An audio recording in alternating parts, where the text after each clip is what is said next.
Hi, everyone, and welcome to the Albuquerque Journal. This is our third in our series of town halls and the second with gubernatorial candidates. And we are really excited to welcome Doug Turner today. Doug, thank you so much for coming. Thanks for having me. I want to introduce myself. I'm the executive editor of the Albuquerque Journal. My name is Jay Newton-Small, and I'm going to have my colleagues introduce themselves moving forward, and then we will jump right into some questions. I'm actually going to give, the first question will be, of course, I'm going to ask the candidate to introduce himself and tell him a little bit about himself to the audience here and online. But before I do that, let me have my colleagues introduce themselves. Hey everyone, I'm Dan Boyd. I'm the Journal's Capitol Bureau Chief up in Santa Fe, and I'm glad to be down here today and taking part in another one of these events. And thanks for coming, everybody. I'm Ryan Botel. I'm the opinion editor here. And also, thanks for coming. Really appreciate it. I'm Jeff Tucker, a columnist. Awesome. So Doug, do you want to just tell the audience a little bit about your background and what makes you fit to be governor? Good question. So I am a native. I grew up in Old Town here in Albuquerque, and my parents still live in the same house that I grew up in. I spent my childhood selling lemonade in Old Town on the plaza before some city council directive kicked us out when I was a kid. I have 3 children who I've raised here in New Mexico. One's in college, one is 16 and a junior, and then I have a 12-year-old who I just spoke with who got back from a camping trip. I am a small businessman. I have been in business here in New Mexico for about 30 years. My main company is a public affairs and strategic communications firm. We don't do a ton in New Mexico anymore. Most of our work is international and national. So we work for NATO as their longest serving prime contractor. We work for the Department of War. We work for FEMA, other federal agencies, United Nations. And we have programs active in about 40 countries. So we do that from New Mexico. So anyone who tells you can't go global from an awesome place like this doesn't know what they're talking about. I am running for governor because I think the state desperately needs an entrepreneurial management spirit at the governor's office. I've only been in this race for, I think this is week 11. So I'm the last and latest candidate to get in, and I think we've got some incredible momentum. We've managed to pull together our petitions in 9 days, which I think is a record.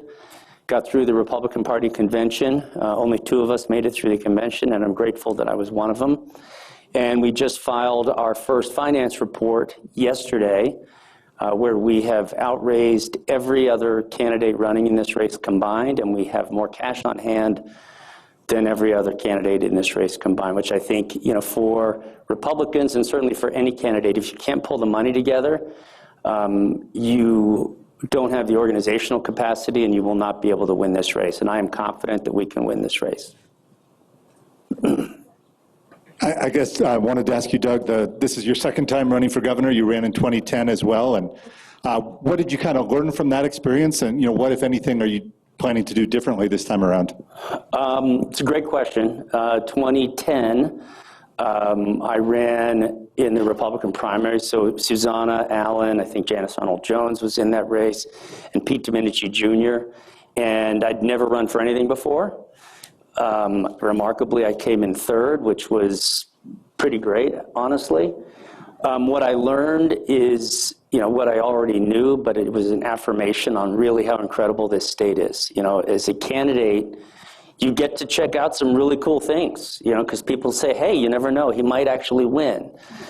So, we have an incredible defense sector. We have an incredible ag sector, oil and gas. I mean, the state is deep in culture and deep in economic diversity, and that is pretty amazing. I learned that running for office is brutal. I mean, it is brutal. It all looks great when we come up here on a nice set and ask questions. But, I fell asleep on my couch in my office today for 40 minutes because I was so wrecked. What would I do different? I'm not sure I'd do anything differently. I think this may lead into the questions that we're going to talk about. But what is shocking to me, having checked out of as a candidate for 15 years is that we are more or less the same place today on so many different levels as we were in 2010. And, I see, some folks in the audience who I got to know during the Johnson years when I ran those races, and we're still where we were back in 1994. So, that is really a driver on why I'm running, because at some point, if we don't change things, things just continue to get worse.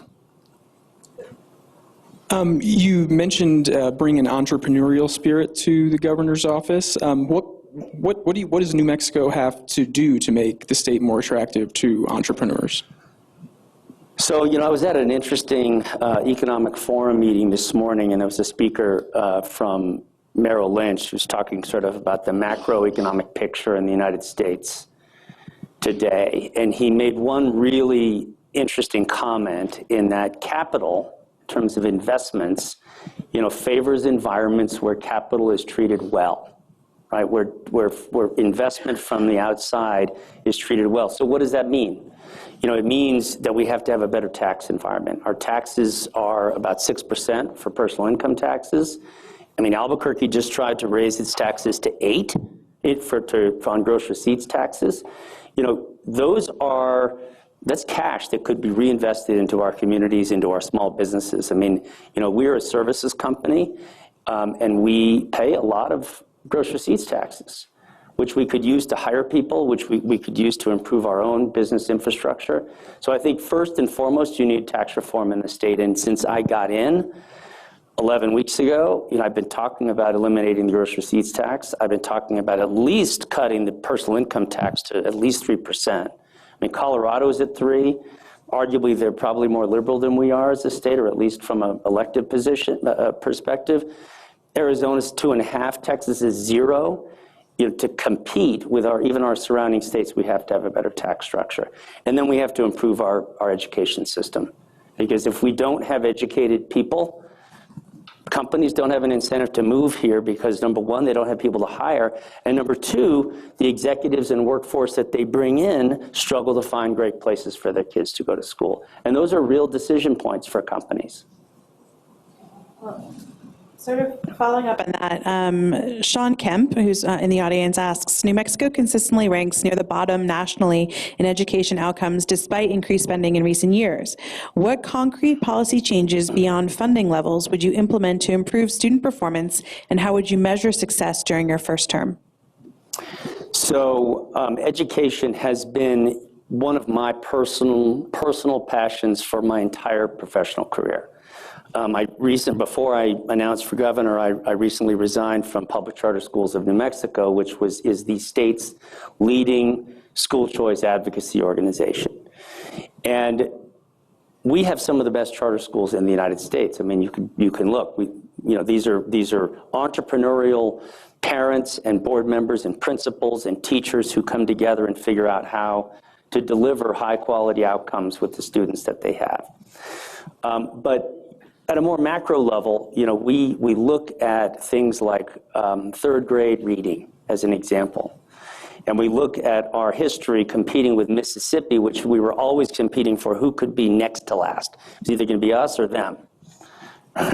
We were 50, they were 48th, and maybe one year we would notch up a point and they would fall. Well, Mississippi has massively reformed their system. There was an article in the New York Times recently that detailed, how they did it. And where it starts is making sure that kids move through school can read. And if they can't read at a third grade level, and then they're in fourth grade and they still can't read at a third grade level, how can we expect that to improve over time if we don't set measurable targets? Right now, 47% of our kids in New Mexico at third grade can't read at third grade level. And that's pretty shameful. And if we're moving kids through the system without solid metrics, we're just going to graduate more kids who don't have the skills that we need. So, I believe in school choice. I believe in expansion of charter schools. I think money ought to follow the child, quite frankly. I don't think public education should be a competition about which institution gets the cash for the child. It should be about which institution delivers an education for the child. And parents can make those decisions. Following up on that, you've talked about school choice and charter schools, but looking at APS, for example, how would you reform the public school system?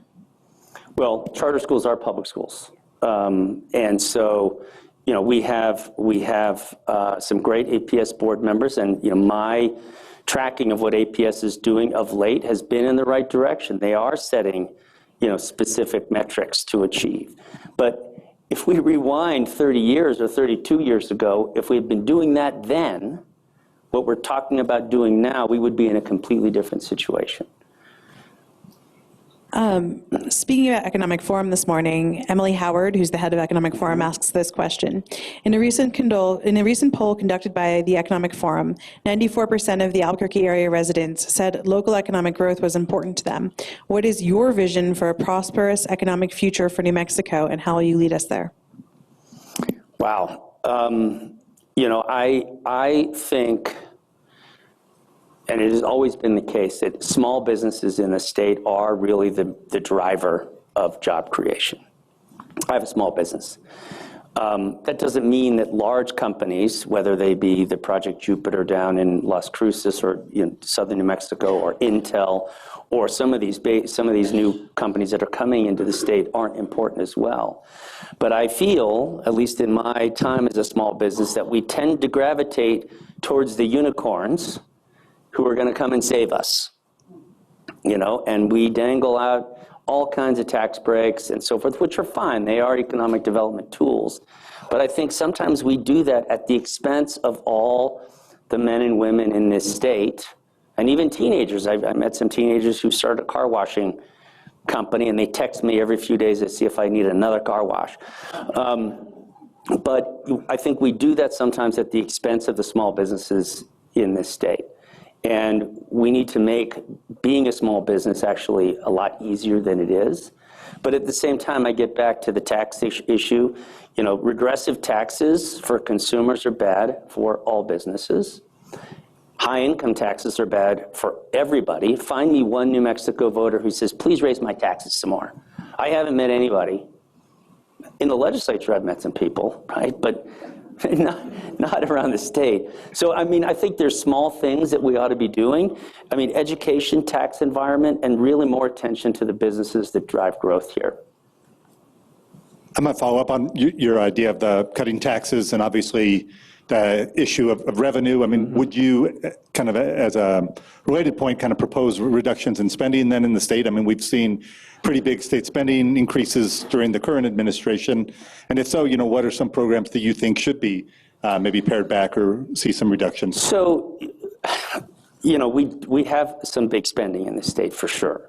And I think we need to be very wise about how we manage those programs. I think, we're talking about, the free childcare right now. I think they're great programs. I think there are people out there who genuinely need help. But there ought to be some attachments to it. I shouldn't get it for free. I don't believe I should get it for free. I think if people are getting it, they need to be working. So I think to your question, there are places that we can do better in terms of managing how programs that already exist run to save money. But at the same time, today we're sitting on $72 billion in our permanent fund. It's probably, with what's going on in Iran right now, it'll probably be $80 billion by the time I'm governor, trying to figure out how we're going to manage the state and the state budget. $80 billion is like real. And, the plan that I've actually already submitted to Rick May in the Republican legislature analyst, I've already submitted a tax plan on how we cut personal income taxes to 3% and eliminate gross receipts tax. There will be a cost. It'll probably be maybe $1 billion over a few years, but that's doable, and it's real money back in people's pockets. You mentioned universal child care. What would happen to some of the governor's other initiatives that have been put in place in the last 8 years, opportunity scholarship and clean car rules and any other just changes that have happened in the state in the last 8 years? What would happen to those? Look, my campaign, and I'm not judging what previous people have done. We are where we are. And I think to make changes in any of those pieces of legislation is going to require compromise with Democrats who are in the legislature. And that's just where we are as a state. I don't think there needs to be the kind of conflict I think we've become used to. I think there is a lot that can be done. And what I found traveling around the state is that most people actually agree on almost everything. I mean, they want their kids to go out and play in the front yard without getting shot, or at least believing they could get shot. They want to put food on the table. They want to watch Monday Night Football and have a beer. I mean, they're very simple things. And I haven't found anybody who disagrees with those. In terms of sort of fiscal management, there are always tweaks that I think can be done. And I think, the early child, not the early childhood, but universal child care is certainly one of those areas. Following up on that, we had a question from Randy Harrison. If by chance you were to win the race to become governor of New Mexico, how will you work around the Democratic-controlled legislature to reduce wasteful spending like free childcare, state income taxes, and no bail release of people accused of committing crimes? So the no bail release issue is a constitutional amendment. So that's going to be a crazy kabuki to figure out what that's like, in terms of dealing with Democrats in the legislature. I think there are some tensions that are always going to exist in the legislature. I think something unique about this state is that the governor's office has quite a bit of power. And, you can leverage the veto pen. I'm not sure I'm a supporter of leveraging it to the extent that, say, Gary Johnson did at the expense of getting other things done.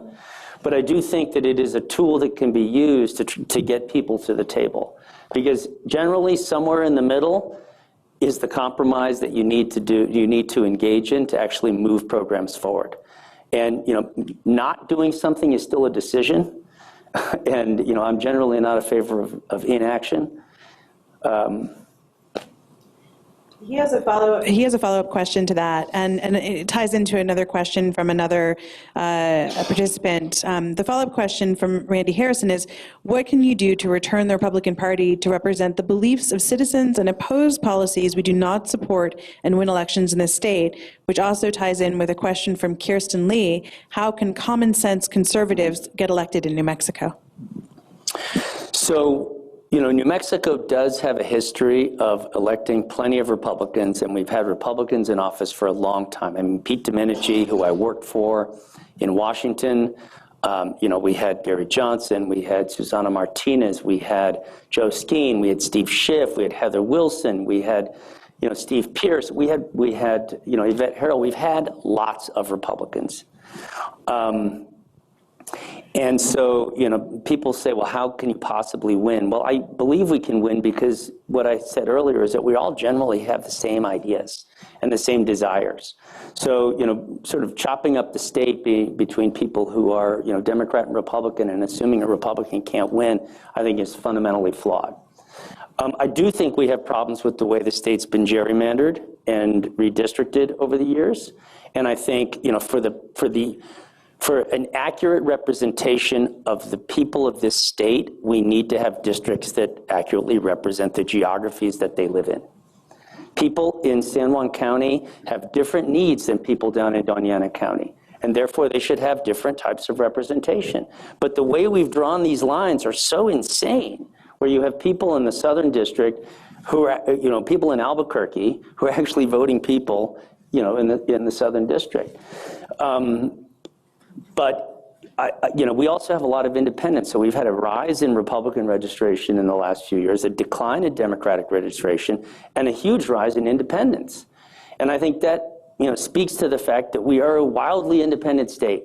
People like they want to run their own show and keep their business their own business, but they want to support people who also agree with them. Well, speaking of divides, another question asked is, New Mexico has driven divides between rural communities and cities like Albuquerque. What trade-offs would you be willing to make if the needs of those regions conflict, and who would you cut out, who would lose out in your priorities? I mean, I think the assumption that people have to lose out is false. I have not heard anything different anywhere in the state of what people want from Santa Fe. I mean, Okay, ag has its own issues. I mean, people probably don't even know that the people in the dairy industry pay a cow tax, 0.3% every year on every cow. That matters to those communities. It doesn't impact us here in Albuquerque, unless you've got cows that you're milking somewhere in Albuquerque. There are unique issues that these parts of the state face, but the reality is that most issues that drive people from day to day, get up in the morning, feed their kids, go to work, are the same. They are the same. And so I disagree with the question, or the premise. I wanted to ask you, Doug, you mentioned you've only been in the race for, 12 weeks, something like that. I mean, there's a few candidates who've been running now for more than a year for governor. And when it comes to campaign finance, that does put you at somewhat of a disadvantage if you're the Republican nominee. Yep. How do you kind of plan to make that up? And why didn't you, jump into the race sooner? So, on the campaign finance side, you're absolutely right. And, time, you can always use more time. It's like the greatest asset in a campaign is time. The more time you have, the better. But, I have made that up on the finance side. I've outraised everybody combined. That's a testament to the amount of work that it takes. I mean, really, thousands of phone calls and meetings and so forth, which is insane, but a great team.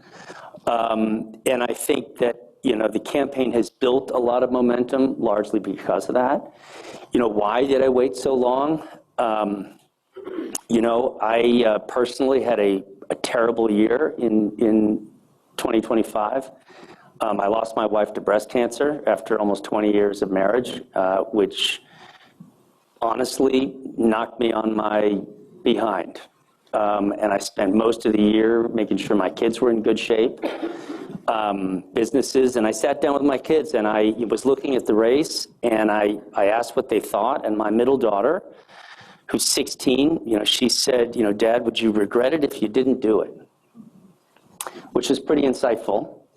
And she was right. I would have regretted it if I didn't do it, because I am so passionate about this state. I've spent my entire career working on the issues that we're all talking about today. Education, economic development. I have worked in every corner of this state, and I don't think there's anybody better prepared to get to Santa Fe and start making some changes. To that end, Emily Sanchez asks, you spent decades advising politicians, but you've never held major elected office. Why should voters trust you to run the state government when you haven't been directly accountable to voters before? And what specific decisions have you made in your career that will prove you're ready for that responsibility? So she's right. I haven't. And I actually think that's an asset. If you spend your entire life in public office, you need the office, you need the job. I actually don't need this job. I have lived in an environment where I have succeeded and failed based on the decisions that I've made. You can fail up in politics. I think we can all find people around the country who have done miserably from a public policy perspective, and they just get elected over and over again. My view is that I approach this from an everything is possible perspective, and that comes from not being sort of shackled down by government. At the Republican convention a few weeks ago, my son came out from college and introduced me, which was kind of funny. What he said, he reminds me that I tell my kids, are you a New Mexican or are you a New Mexicant? And, my view is that I'm a New Mexican, and I think, the fact that I have not been in statewide elective office should be completely irrelevant to the fact that I can bring, smart, business-minded decisions to all the things that we have to do here. Doug Campbell asks, you have substantial experience working in the international sphere, including NATO and other countries. Will you as governor bring business, jobs, and tourism from overseas to New Mexico, and how will you do that? Well, I'd like to try. I know that Europeans love visiting New Mexico. Germans love Old Town. We've had lots of German friends. How do you know that? because I've brought friends over and they just love it. Love the state. If you land in Albuquerque and, you're greeted by just an amazing airport. It's peaceful.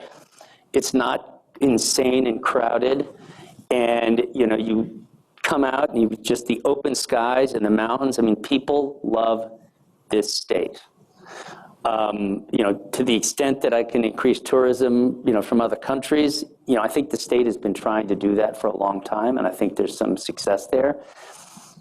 I can't answer that. But I think we can. They do love the state.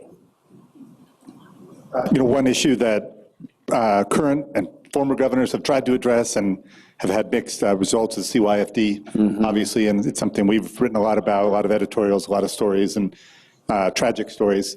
Yeah. What would your approach be to kind of CYFD, and do you think that there's any restructuring or kind of overhaul of the system needed? So, that is probably just from I think Raul said this was a moral failure, and I think that was on the front page of the Albuquerque Journal. Probably the singular worst problem that we have here, from a moral perspective, on how we have failed children in the CYFD system. I think it needs to be under the governor. I think it needs a governor who's willing to honestly micromanage fixing the organization. I think probably big chunks of it need to be dismantled. I think we have a workforce problem and a workforce consistency problem. I think there's a transparency problem at CYFD. Why does it take Attorney General report to learn about all the things that are happening there? Why does it take APD to find a dead child, murdered? Why does it take the Albuquerque Journal to put these stories on the front page? It shouldn't. And I think, if you have a governor, and this is something that I unfortunately am a micromanager, because details matter, is you have to get in, you have to take portions of it apart, you have to build trust, you have to change the culture in that organization, and I think that's going to be a real beast of a job. We have a couple of questions on homelessness, so I'm going to ask a few in a row. The first comes from Rhiannon Samuel, who's head of NAP and here in the audience today.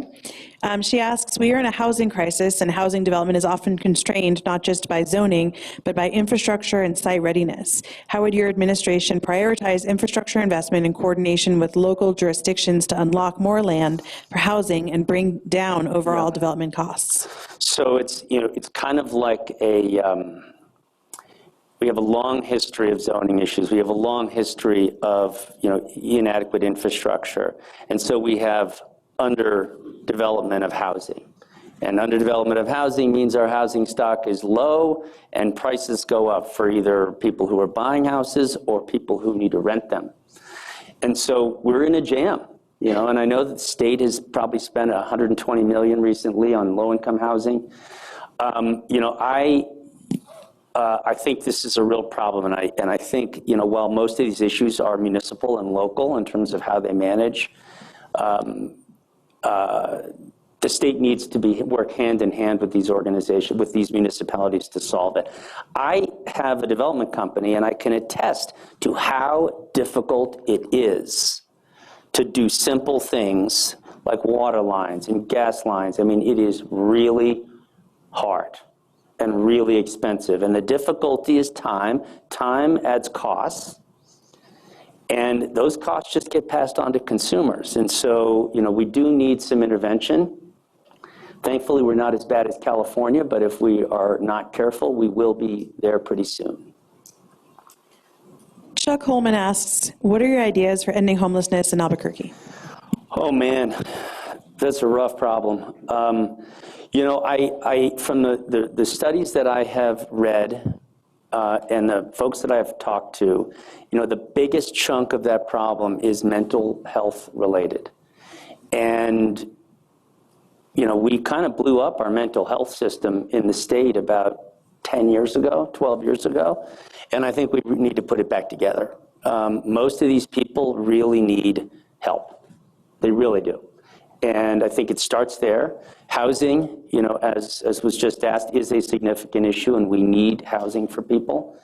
And I think a lot of the substance abuse that is hand in hand with homelessness is also mental health originated. So I would start with mental health solution. Some of it's just crime, and that's just unfortunate, but I think the big chunk of it is resolved through better mental health programs. Well, to that end, David Dixon asks about schizophrenics. He said they're a difficult problem. For example, James Boyd. Under current state law, they can only be treated with their consent. Note the side effects of their treatment are actually pretty severe, particularly for a homeless person, and can be cruel and unusual. And so, how would you go about treating these? Even though he says and this is a very long question, so I'm kind of paraphrasing in here, we have a moral responsibility to help these people because they're the most vulnerable of our citizens. How would you go about helping them? I mean, you can't actually force a homeless person into a shelter. I mean, you talk to city officials and there are facilities for people. And that's a challenge. And honestly, I don't have the answer. But I do think it's an answer or solution that really requires a community to come together, either be willing to make some tough decisions on how we provide care for these people, because some people just don't want it. And that really is sort of a tragedy because they just decline further and further on the street.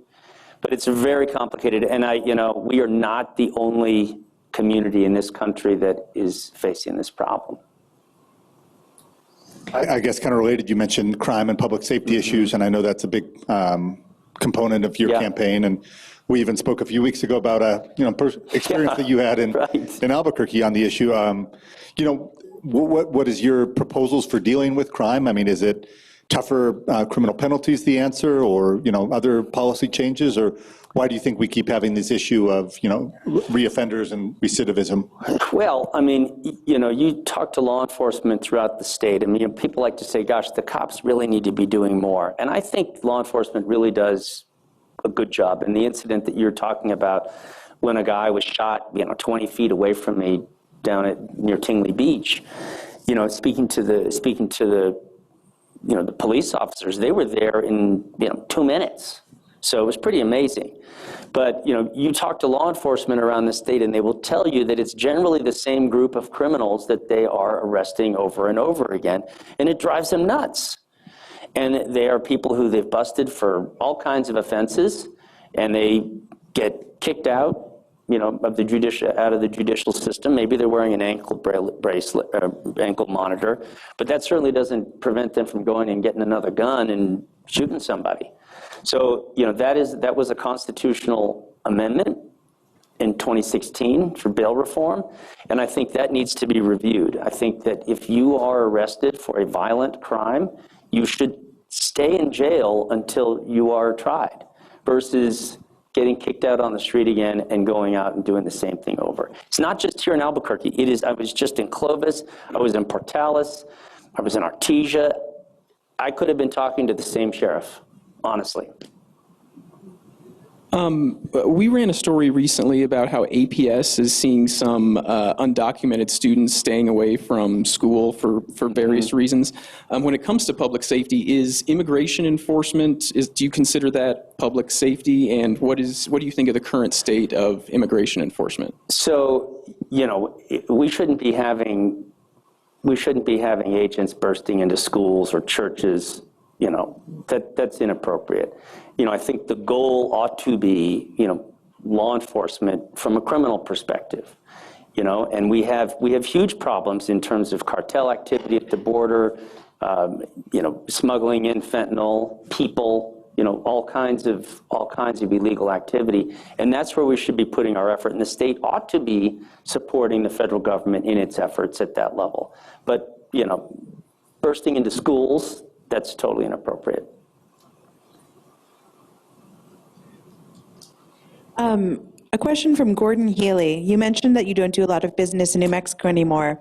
Who have been your biggest clients in the state? And given the state's long history with corruption, do you have any conflicts of interest to disclose?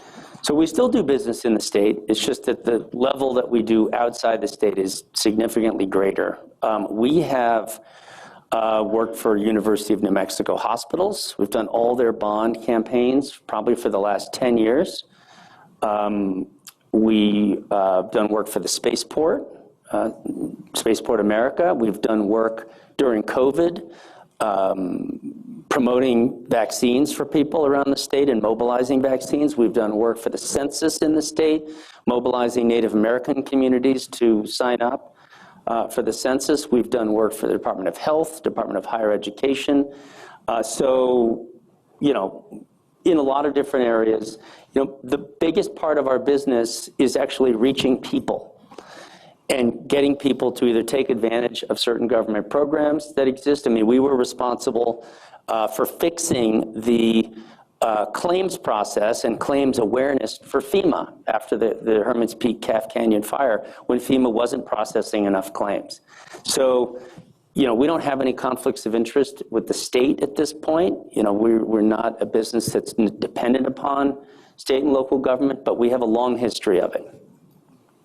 Hope McIntosh asks, can you give us a sense of your leadership style, specifically around building your cabinet, finding and recruiting top leadership talent, performance accountability, and addressing leadership gaps from within some of our functional departments? Wow. My leadership style is generally find really good people and let them do their jobs. I mean, I think George Patton said it, I think best is you know, never tell, you know, a creative person what to do. Tell them what you want done and let them surprise you. That doesn't mean that I'm not aware of things. I mean, anyone who works for my companies knows that I sort of walk around and find out what's going on all the time, including on my own campaign. I'm not a hands-off person, but I am someone who believes in empowering people to do the job that they're asked to do. You mentioned this a little bit, but whoever's elected governor will likely be working with a Democratic-controlled legislature in January, certainly a Democratic-controlled Senate and likely House as well. I mean, what would be your approach to working with leadership across the aisle and trying to get things done? I mean, talking, you know. I think there's a lot in politics these days, and certainly in the polarization of politics across the country, where, you know, we immediately start from a position where that guy is bad and this one is good, and I'm only going to talk to the one I like, and that process will end in failure every single time. You know, I think the more people sit down, who knows, have a meal, a beer, and just talk about the issues that are important to them in their respective districts, the closer you get to understanding, one, where they're coming from, and two, what real needs are. And I think there is always compromise in you know, if the effort is sort of mutual that you want to achieve a goal. What's your message to independent voters who are going to be voting in a primary for the first time? And they might be a moderate person and not even know if they want to vote in the Democrat side or the Republican side. What would be your message to them? Well, the first message for independents is you can vote in this primary. I've spoken to hundreds of them who had no idea. So, you know, I think that's going to, when I mentioned earlier in this conversation, it's going to be a learning curve that independents can vote in a primary. That's the first part of it, is awareness. You know, I am a believer that if you don't vote, you really don't have the right to go complain about the outcomes. You know, I have voted in every single election here in New Mexico as far as I can remember since I was 18. And that gets down to school board, it gets down to bond issues, I mean, all little things. And I think the fact that independents can vote in this primary is a great thing for the state. It's a great for, you know, empowering a population who have effectively been disenfranchised prior to this cycle. We are targeting independents from a campaign perspective. I don't know how it's going to turn out in this primary. I don't know whether independents are going to be a massive swing or not, but they are voters, and so we're doing our best to reach them. Just following up on that, you said if you don't vote, you can't have a say. Is that something you would say to your competitor, Duke Rodriguez, about voting in the state? Well, look, that he's voted in Arizona is his business. You know, I have worked around the world. I have lived in other places, and I have always found a way to vote here. You know, I have done absentee, early, you know, I mean, I was working in Japan for a couple of years, and I voted in the New Mexico election from Japan. So if you really care, you really can do it. I mean, it's not that difficult. I mean, in fact, our voter laws in this country have made it very, very easy to vote. So I don't think there are many excuses. I had one for you, Doug. Ryan asked earlier about how you planned on following some of the governor's initiatives. I just wanted to ask specifically the electric vehicle mandate that kicks in next year. Would you continue that executive order? Would you rescind it?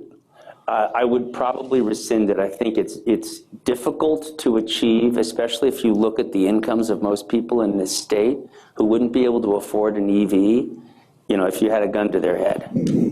I think it's aspirational, but I don't think it's fair for people.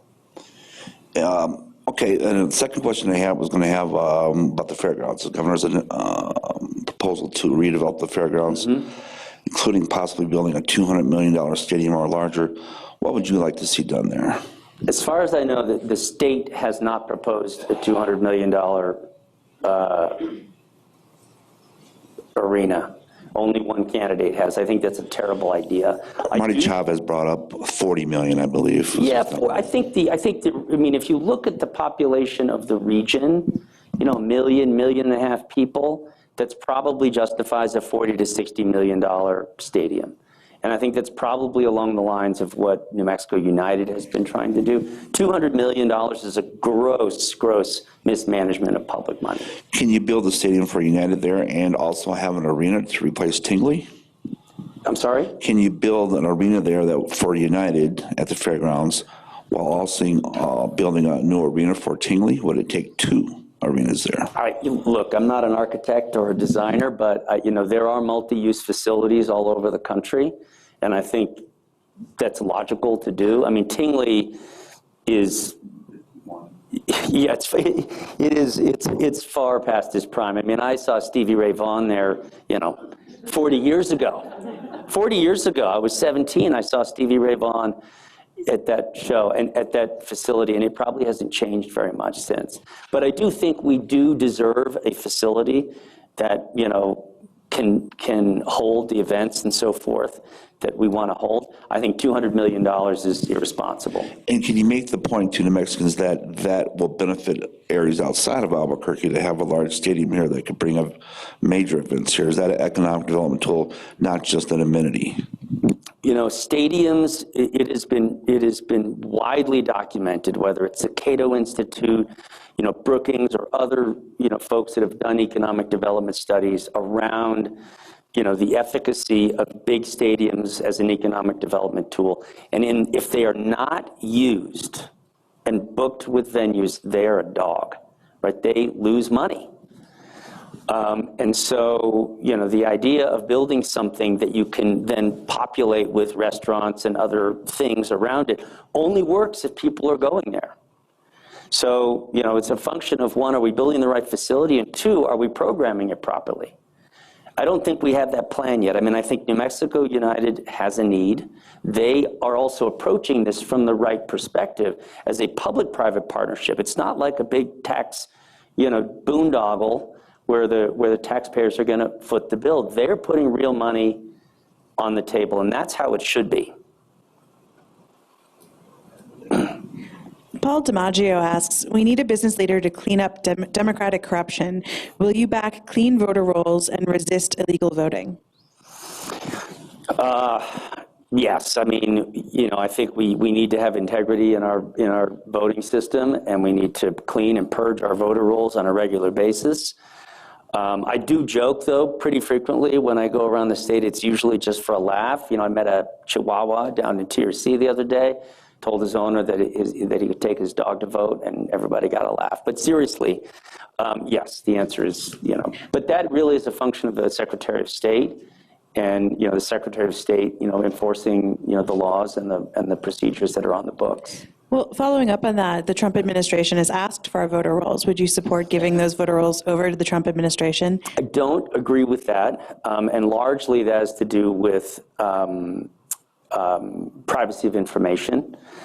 there's not that much information in a voter roll. It's whether you voted or not. It doesn't tell you who you voted or who you haven't voted for. But I think states need to be careful with people's information, and it's not you can't just go up to the Secretary of State and ask for the voter roll. I mean, there's a process to get it. A campaign can get it, but we need to protect people's privacy. And since you are a Republican, I have to ask, would you describe yourself as MAGA? You know what? I would describe myself as an American. I think we have something special in this country, which I think sometimes some of us don't appreciate, and that is we elect people in and out of office. I have had problems with Republicans and Democrats who've been president, who've been governor, who've been legislature. That's the way our system works. I am a pragmatic person. I am independent-minded.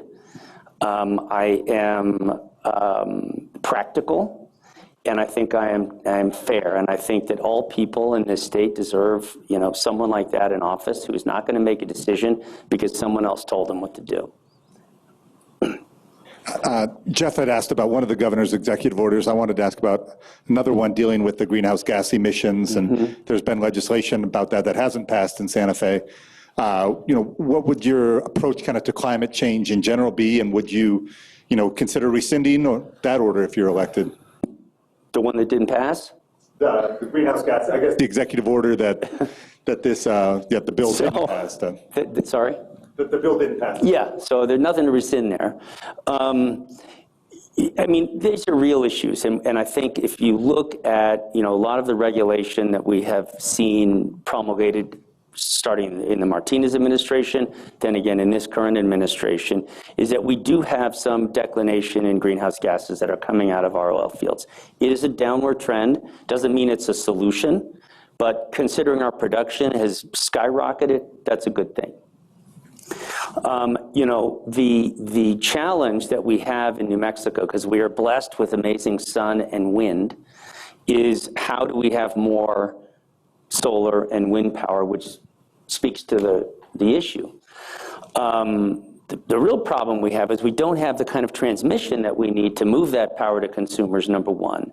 The only transmission line we have in this state right now, which is owned by Pattern Energy, moves power from here to Arizona and California with no direct benefit to New Mexico. So we've got to have more transmission.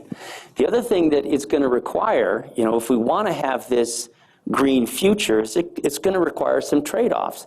We haven't had a new mining permit in this state in decades, probably 70 years.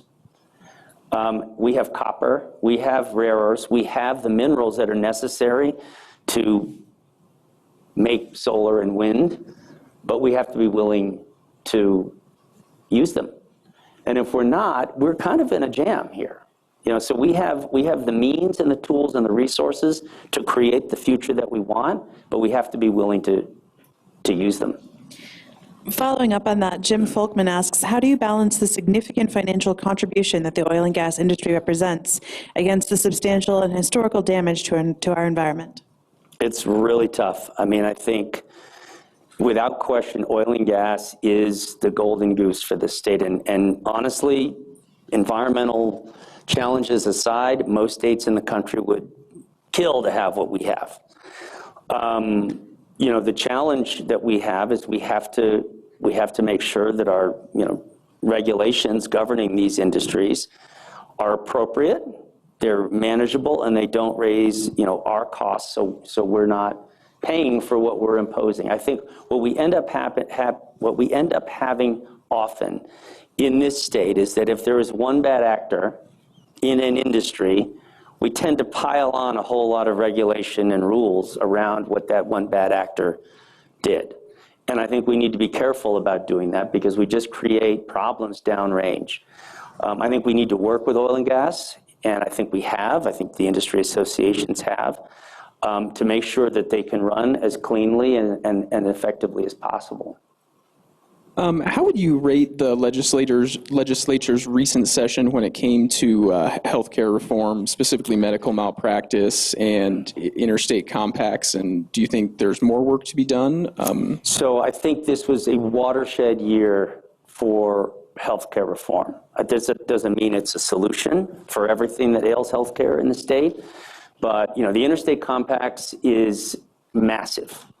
We have, gosh, I think we're somewhere in the hole at about 12 or 1,500 EMTs, probably 600 doctors. I mean, it's a huge hole that we have in terms of caregivers and providers. So that we can now, people from other states can actually come here and practice is fantastic. The limits in med-mal, is a big deal. My brother was an ER doc in Artesia. He lives in Phoenix now. He votes in Phoenix. And he also pays taxes in Phoenix, which is, a third of what he pays here.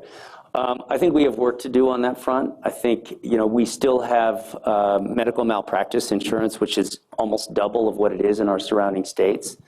And that's onerous, either for a doctor who is a sole practitioner or for a hospital, that employs them. And I think you've talked about Presbyterian, hospital situation in the past. And, those issues have an impact on the bottom line, even for a not-for-profit organization. I've been kind of joking with my colleagues lately, saying, whatever happened to the governor's race? Seems like it's gone dormant since the pre-primaries, and I'm not seeing the TV commercials or the radio show interviews or the yard signs, and it just kind of seems like the enthusiasm is waned. I wrote a column recently saying that maybe the problem is we have too many elections in New Mexico, with one election following another. We have a mayoral runoff today in Rio Rancho. Do you think voters are suffering from voter fatigue because there are too many elections and we need to consolidate our municipal elections? So first of all, I have a yard sign for you in my truck. I actually have one for everyone. I don't know. You will see commercials. You will see all this stuff soon. People have a lot on their plates right now, and elections are not always the first thing on their mind. Eventually, it gets there. But, we are overwhelmed, I think, in our information environment. News, Twitter, Instagram, Facebook. I mean, it's overwhelming sometimes. And I do think that part of this is a tech issue where algorithms have kept those narratives out of people's feeds. But I do think, to your point, in terms of consolidation, it probably makes some sense. You get higher turnout, and hopefully we can get higher turnout in this state. Unfortunately, it's been pretty low, and for Republicans, it's been extraordinarily low. What do you think about replacing runoff elections with ranked choice voting, or just going back to the old system with a plurality is enough to win? I'm not a fan of ranked choice voting. I think it has generally worked for a majority political party in a state, and we are not a majority. Republicans aren't. I think, the straight competition that we have has been extremely effective over time. And my preference is to stick with what we've got. Well, for municipal elections, those seem to work too. We've had those for a long time as well, but I'm talking about a statewide level. We have a question and this is a series of questions about Jeffrey Epstein. This comes from Ellen Horton. The Jeffrey Epstein case has put a spotlight on New Mexico, and not in a good way. And what support would you offer victims in getting to the bottom of what actually happened in Zorro Ranch? So you raise a extremely important issue. And it's not important just for victims, but it's important for what are we as a state doing at a macro level on issues like this, whether it's abuse against women, or other things that the state ought to be paying attention to. I think what we have seen is an extreme lack of transparency. There could be nothing, right? But maybe not. And we'll keep having this conversation if we don't have the transparency that I think this particular case deserves. And so, certainly as governor, I would demand transparency at all levels. I mean, we talked about CYFD earlier, but this issue, this is like a zombie issue, right? It keeps coming back because we have not gotten resolution, and we should be doing that. Well, and following on that, Esther Riordan asks about New Mexico ties to Jeffrey Epstein, particularly independent reporting about ties to Herb Denish and to former U.S. Attorney for New Mexico, John J. Kelly. If you're elected governor, will you, for the sake of Epstein's victims, and support inquiries into how some of New Mexico's most powerful people were connected to Epstein? Yeah, sure. I mean, my gut is most of these people were, tangentially associated, went for a barbecue, whatever, But they're named now. I mean, the Wall Street Journal, has successfully been destroying people's lives, some probably justifiably so, by releasing all this information. So now it's all in the public, and we know who was where. I think it deserves looking into, but I also believe that no matter what, investigation takes place, there will always be questions that we're not going to be able to answer. We get a lot of letters to the editor and op-eds on Blackstone's proposed acquisition of PNM. What would you like to see happen to PNM in the future? Well, I think a lot of the fear is, oh my gosh, we have a private equity firm that's going to be buying, one of our, utilities. The reality is that, our gas company has been owned by private equity for 20 years. Different private equity. They buy and sell assets, and it's actually gotten better. A gas company has improved service areas. I mean, they put service up into, my place up in Taos Ski Valley as an example, but into places that didn't have that infrastructure. PNM has an infrastructure problem. And if Blackstone is the solution to provide substantial infrastructure cash and build that out quickly, then I think it benefits the state. I just want to remind folks that you can ask questions from the QR codes on in the screens on either side, and for those online, you can submit through either YouTube or X or Facebook. And if those in the room cannot use the QR codes, you can also go to the back of the room where our colleague Lucas is sitting with his hand up there right now, and you can write down a question on an index card, and he will pass it to me. So asking about CYFD. Do you support the recent proposal to move CYFD out of the governor's cabinet and instead create a 3-person commission to hire and oversee the commissioner? This is a question from Marilyn Beck. I don't. I don't think that's the solution. I mean, governance, yes, is a solution. Micromanagement from the governor is a solution. But, creating a panel to solve that problem, I think, is a terrible idea.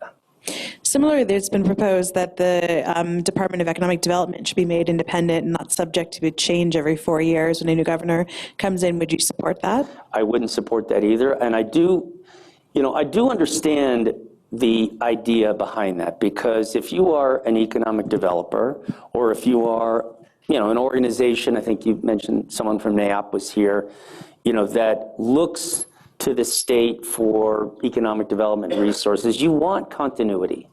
You want consistency. You want to be able to develop relationships. But I don't think creating a separate department an independent department is necessarily the solution. Perhaps the solution is keeping some of the people who are in there now who are doing a great job in there versus, firing everybody and, hiring anew. Are you saying you'd keep Rob Black on if you became governor? I'm saying, Rob Black is taking his direction from the administration. And he would be required to take direction from my administration as well. I mean, if he's doing well and he's doing a great job for our community and is an economic developer that is successful in engaging with all of the other economic development organizations, I don't see why not. Question from Aaron DeKino. MLG focused heavily on tourism during our time in office, but as I travel around the state with my 5 kids, I see rundown rest areas, dangerous pothole-filled roads, semi-trucks parked along the shoulders because we have no facilities for tired drivers.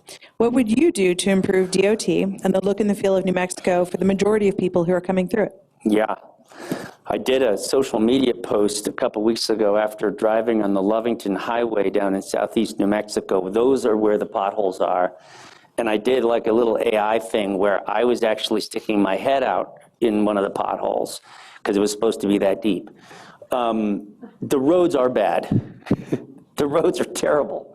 You know, you talk to, anyone who's got, high school age kids or even elementary school age kids, and you travel with their soccer teams or their lacrosse teams or their softball teams. You drive across the Colorado border and it's as if the clouds parted and the sun came down because the roads are great.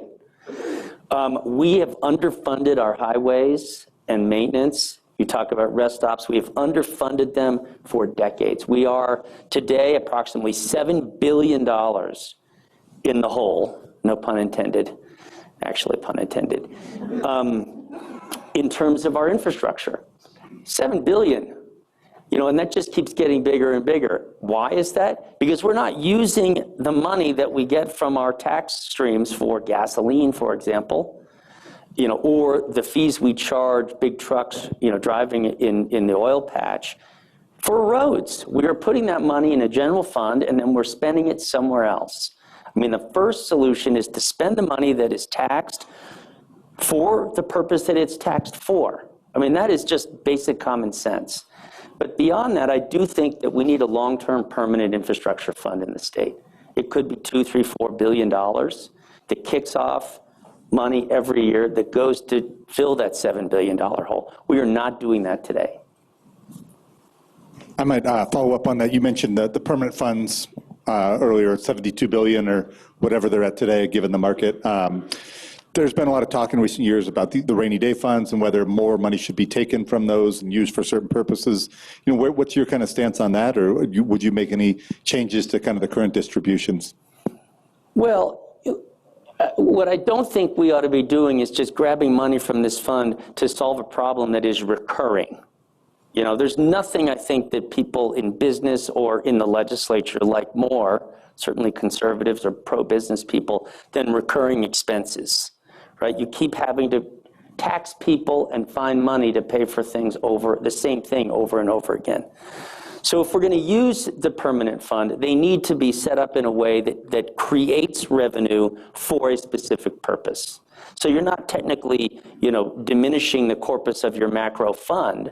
You're cutting pieces of it off to create revenue streams to deal with those recurring problems rather than going back to the legislature every year.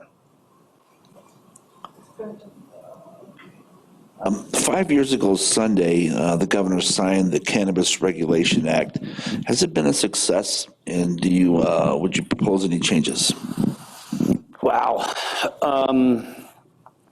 So I'm not a fan of weed, but I think a lot of people have made a lot of money at it, and even more people have lost their shirts in that space, including me. I loaned a friend some money to help his nascent company, and he went under. I think on a lot of levels it ought to be regulated like tobacco. There was a really great piece in the New York Times a couple months ago on things that we can be doing to better manage marijuana or cannabis. I think a lot of the tighter controls on sort of gray or black market production have been helpful as far as I can tell.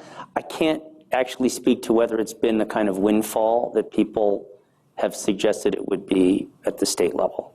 And I think more and more companies are doing worse and worse. I mean, there's a phrase that my father used to say when I was selling lemonade, and then someone opened up a snow cone stand and someone opened up a soda stand, that, excess profits breeds ruinous competition. I think that's what's happened in this state. Where do we go from here? Man, you can't put that genie back in the bottle. You can't. And I don't have a clear answer. I know a lot of people in the business who have been rewarded generously by it and others who have really tanked. And I think there needs to be some serious conversations on how that looks moving forward. Deb Haaland has made standing up to the Trump administration a key point of her campaign.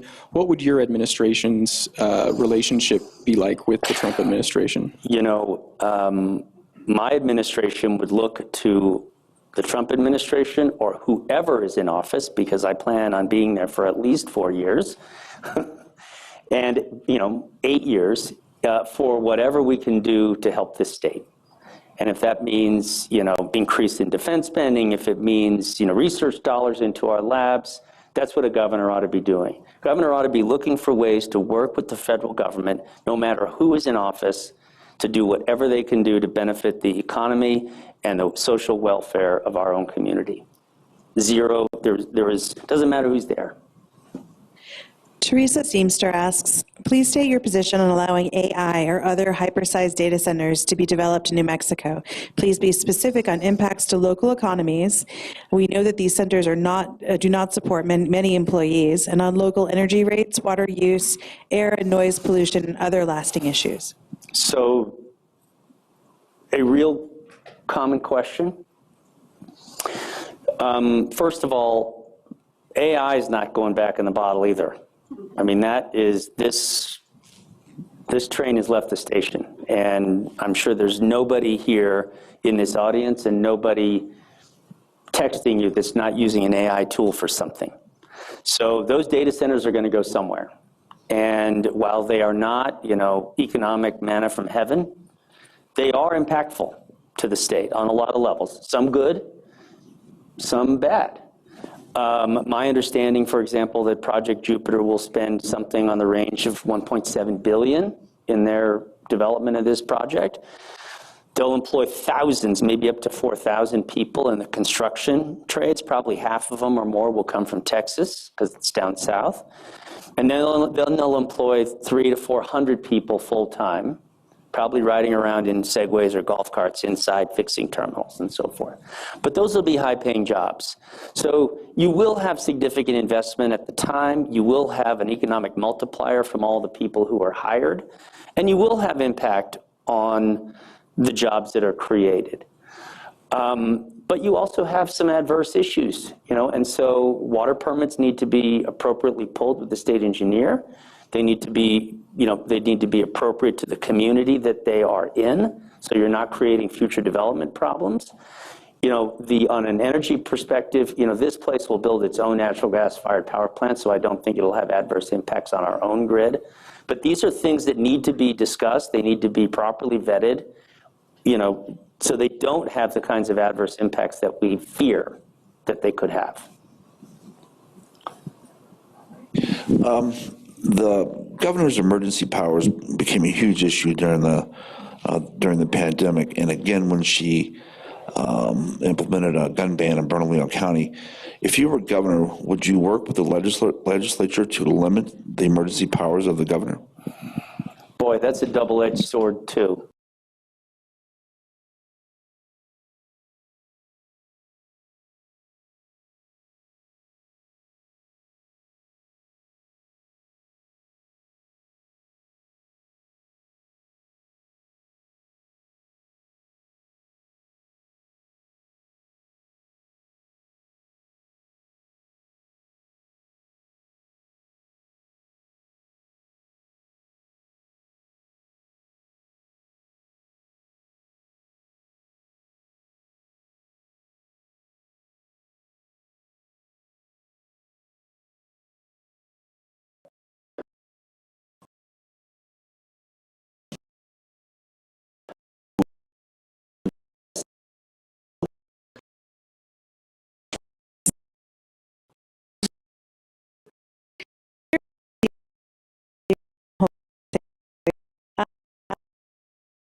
And I think that's something where you bring the government, you bring the administration to people, rather than just sitting in an office with 10 security guys and a magnetic card reader before you can get to a person who can actually help you.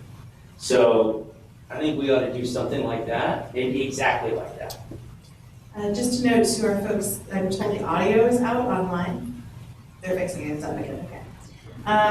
Monica Casados asks, New Mexico is One of the highest poverty rates in the country. What specific policies would you implement to help more New Mexicans move into the middle class, not just to get by, but to actually build wealth? How would you measure whether those policies are working? Well, I mean, you measure them by the increase in your tax base. You measure them by, a declining unemployment rate. I think we're somewhere at 4.5% right now in the state. And you measure that by an improvement in your economic growth and public education. You improve all these things. I mean, nothing lives in a vacuum. This is sort of a crazy, complicated system. If you don't have educated people, it's hard for them to get a job. It's a disincentive for companies to come here and hire people. If you have crime, it's a disincentive for people to move here. So I think this really works together. I think we do need to encourage people to work. And I think we do need to find ways to allow small businesses to hire more people.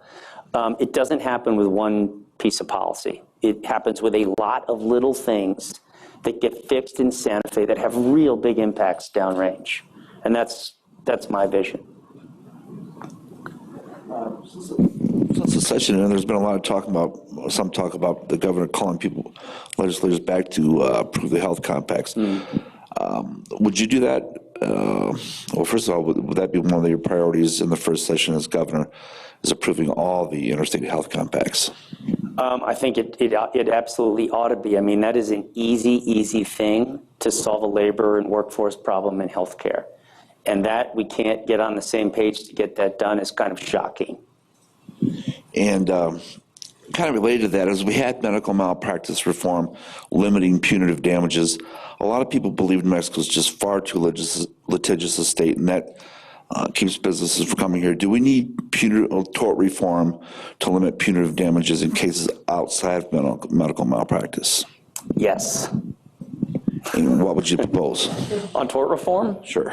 I mean, if you drive anywhere on the interstate, you are going to see an ad, we sue this person, we sue that person. Fine. I get it. There are bad things that happen to people, and there are bad people who do bad things to people. So there ought to be, plenty of running room for that type of litigation. But if you don't have caps, you get, massive profits for billboard companies. Do you think the momentum is moving for bipartisan support for limiting punitive damages outside of medical malpractice? I think that's challenging. I know there have been efforts for 25 or 30 years. I don't think we've had them recently for tort reform. There was a big wave nationally back in the late 90s and early 2000s on tort reform. We've kind of shelved that here, but I think it's definitely worth a serious public conversation. I think what the forces behind medical malpractice insurance succeeded in doing in this legislative session was raising enough public awareness among regular people, who deal with how difficult it is to get in to see a doctor. I have to wait 6 months to get, something simple done. And mobilize those people to make sure their legislators knew they were not going to take it anymore. And I think the same thing could happen here. In areas like our car insurance and all kinds of other areas of our lives that doesn't necessarily stand out. Yeah, find me an environment where that's ever gone down. I mean, look at our health care costs. I mean, to buy health insurance for a family of 4 is like $20,000 a year. I mean, it's insane. And so the concept of Obamacare or ACA was we're going to create this massive pool in America and we're going to push down premium costs. Well, that hasn't happened.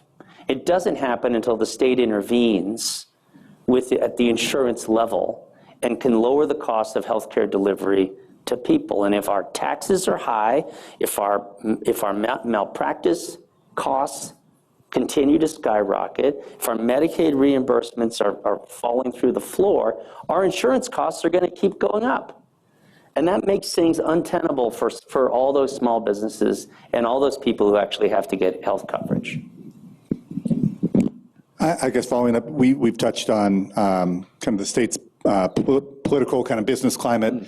Another issue New Mexico is facing is just an aging population overall. How do you make the state more attractive to younger folks, and I guess even convincing your own kids to stay in the state? Well, people who are here for a reason, despite all of our challenges.